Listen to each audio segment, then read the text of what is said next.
Good morning. Please rise for the Pledge of Allegiance. I pledge allegiance to the flag of the United States of America and to the republic for which it stands, one nation, under God, indivisible, with liberty and justice for all. Please welcome Andrew with today's announcements. Good morning, everyone. Today is Tuesday, March 25th, and it's a white day. Mr. Callinan's classroom is now open, and all classes will be back in Newell Hall today. Attention seniors, prom committee meets in Fuller Basement today at 2:45. All seniors are welcome. Come help make this the best prom that it can be. Come join the outing club this weekend as we go on an indoor climbing trip. We will leave the field house at 10 a.m. on Sunday the 30th, and we will return by 2 p.m. See Ms. Greenlaw in Student Life to sign up and find Mr. Holden with any questions. If you are interested in a field trip to the beautiful English Department Library at Dartmouth College after school on Tuesday, April 8th, please contact Mrs. McKenzie soon in Ranger 110 to pick up a permission slip. We will be attending the annual Robert Frost Poetry Sharing Celebration at 4:30, and we'll have pizza dinner before returning to campus at 7:30. All are welcome, and only a few spots are left, so get your slips in soon. Happy birthday today to Aliana Maas and Kyra Nelson. Happy birthday.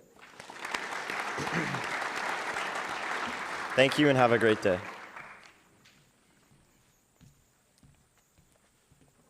Thank you, Andrew.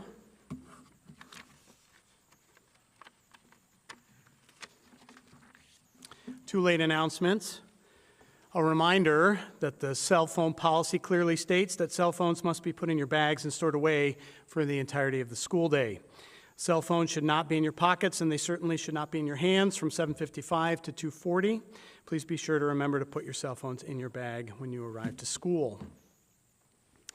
Academy ninth grader Mary Jane Kissinger recently completed her free ride snowboarding season and is the current 15th ranked U15 female in the Americas. MJ has been invited to compete at the 2025 IFSA Junior Freeride Snowboarding Competition in Kirkwood, California next month. And while she's a ninth grader, I still think it's worthwhile for us to give her a great round of applause, both in recognition of an awesome season and this really great honor to be at Nationals. So that's North and South America. She'll compete against the best free ride snowboarders in the Americas. So let's give MJ a round of applause.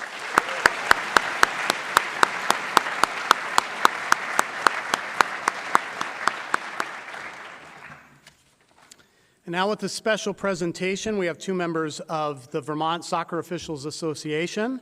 So please welcome longtime and very excellent officials Mike Clark and Miles Etter.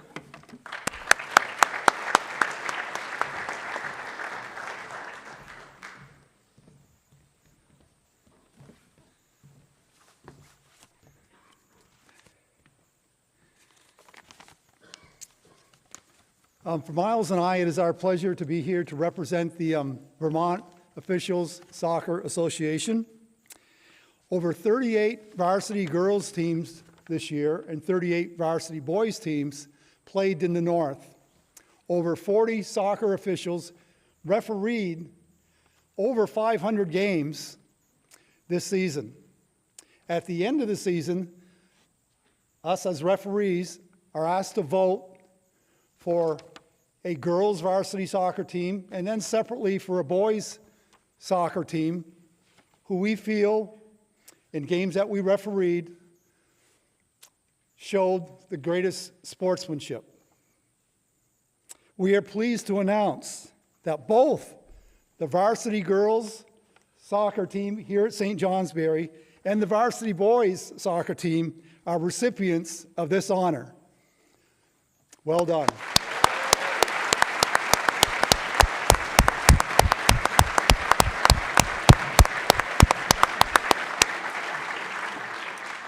Kudos to St. Johnsbury Academy. When we come here to the Academy, it is meaningful when your athletic directors, Mr. Engel, Mr. Rainville, are the first to greet us and show us that they're here to support us. St. Johnsbury soccer teams are respected for their skills, for their teamwork, and yes, their sportsmanship. It is the responsibility of each player to show good sporting behavior. Team captains also are role models for their teammates. And very important is the direct result, all this is a direct result of the high expectations that your coaches have for their players. And you have two of the best, coaches Naomi Kramer and Steve Levesque.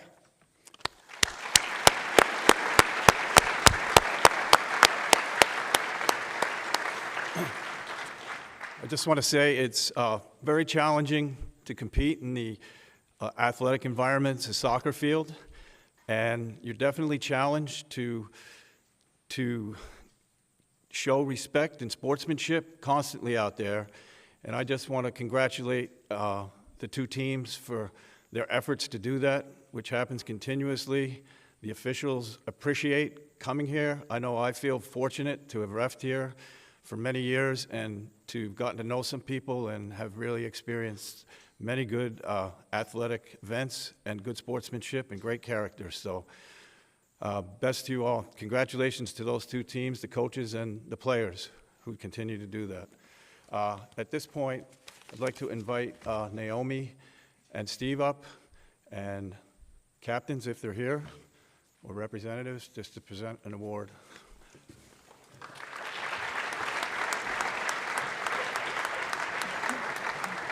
Congratulations.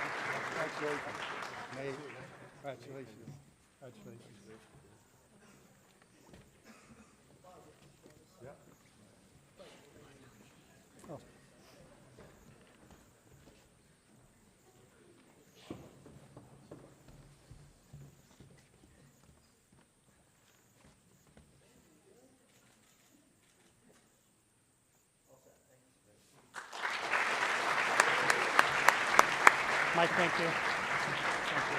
Thank you. Thank you, Miles. Yes, I will, and I can hang on to these two if you like. Great, thank you again. Thanks. Miles, Mike, thank you again. An honor. And again, congratulations from my side. It's always it's a moment where I can use the word pride. I'm hesitant to use that word because I think it oftentimes shows responsibility, but I'm proud on behalf of St. Johnsbury Academy that our members of these two teams are recognized in this way. So beyond the wins and losses, and of course we're all competitive, it's how you go out and represent yourselves, your teammates, and your school. And so I am very proud on behalf of the Academy of these two teams. So again, one more time, well done. Thank you.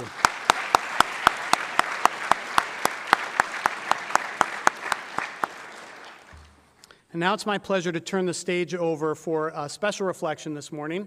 So please welcome Ms. Callahan Beck.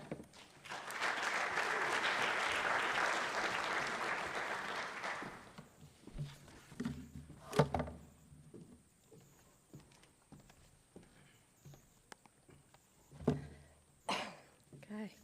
All right, good morning. So happy March, happy Women's History Month. So I've spent the last few, hold on, I need my glasses, I can't see. Okay, here we go.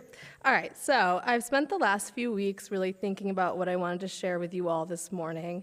Last year I stood here and spoke about the women's experience, double standards we face, constant pressures, the expectations, the way society minimizes our voices, yada yada. So there's a heaviness right now, a weight that I think many of us are feeling, or I hope are maybe recognizing and seeing. All around us, there are horrible, exhausting conversations about women. Tireless debates about what roles we should fill, conversations that have been reignited and amplified by social media, driven by hateful speech that undermines the hard work women have done for centuries to build a more equitable, just, and compassionate world.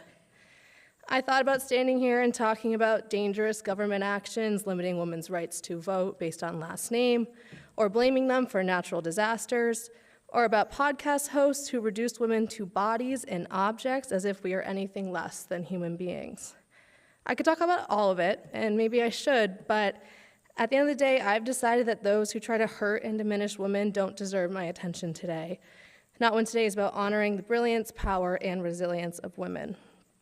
In these dark times when my rage wants to carry me all the way to Washington, D.C., I remind myself who I'm fighting for. I anchor myself in the memory of a woman who showed me every day how powerful, capable, and extraordinary women truly are. My grandmother, Sandra Beck. My grandma was one of the most incredible people I've ever known. She was opposite me and didn't fight the patriarchy with loud declarations or grand gestures, but she fought it quietly, intentionally, with every choice she made throughout her entire life.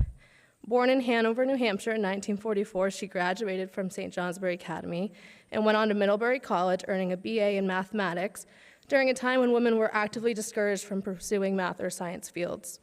But she didn't let that stop her. She moved to open her own Montessori school in Washington State to ensure that her 3 sons and countless other children had access to a strong, nurturing education. That school is still running today, a living testament to her dedication and vision.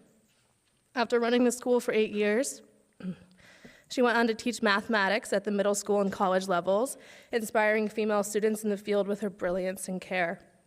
And while she was doing all of this professionally, she was also raising 3 children, one being Scott Beck, and we all know how much work he can be sometimes, holding her family together and leading with grace and strength.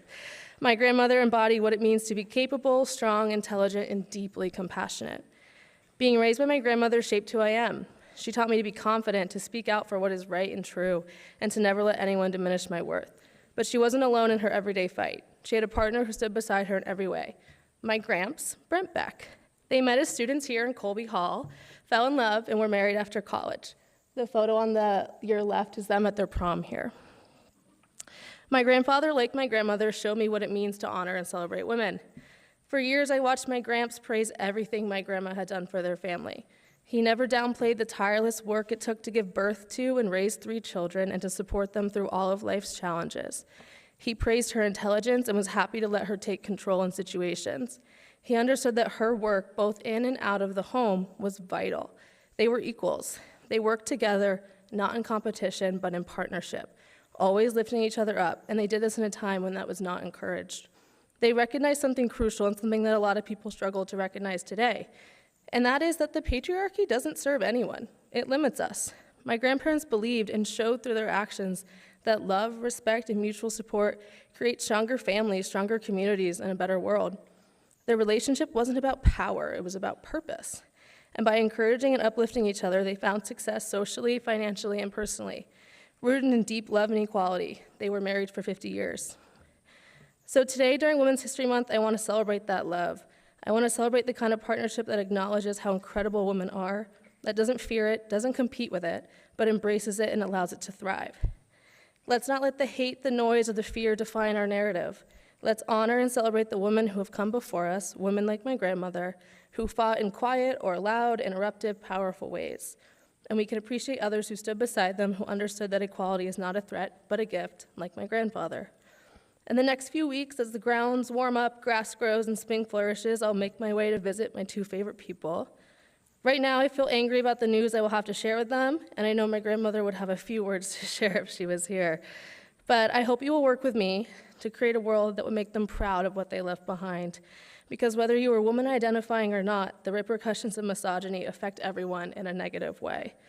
Because as they believed, and I believe, love, respect, and equality will always be stronger than hate. Thank you.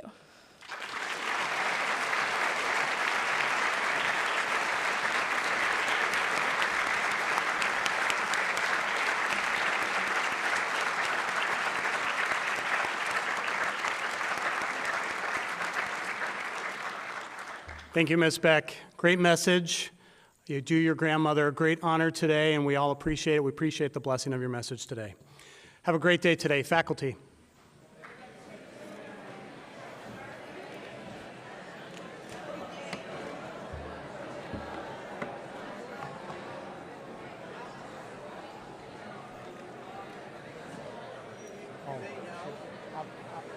As soon as we get back to you. Okay. Because the officials are going to stick around too, so. Great. Should I take the certificates for Sure. the guys to hold on to? That'd be great. Thank you.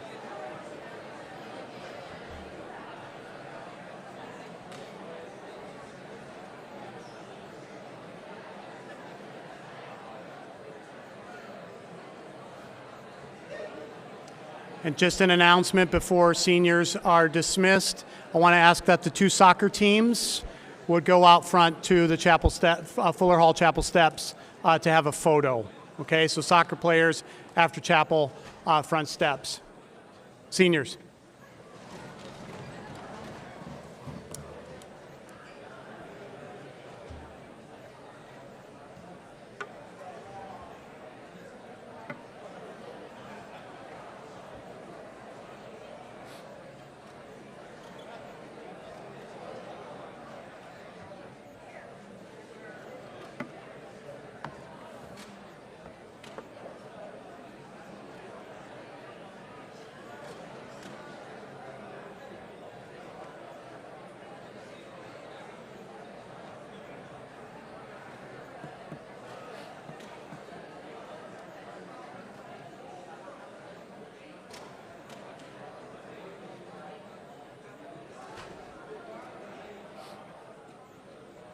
Juniors.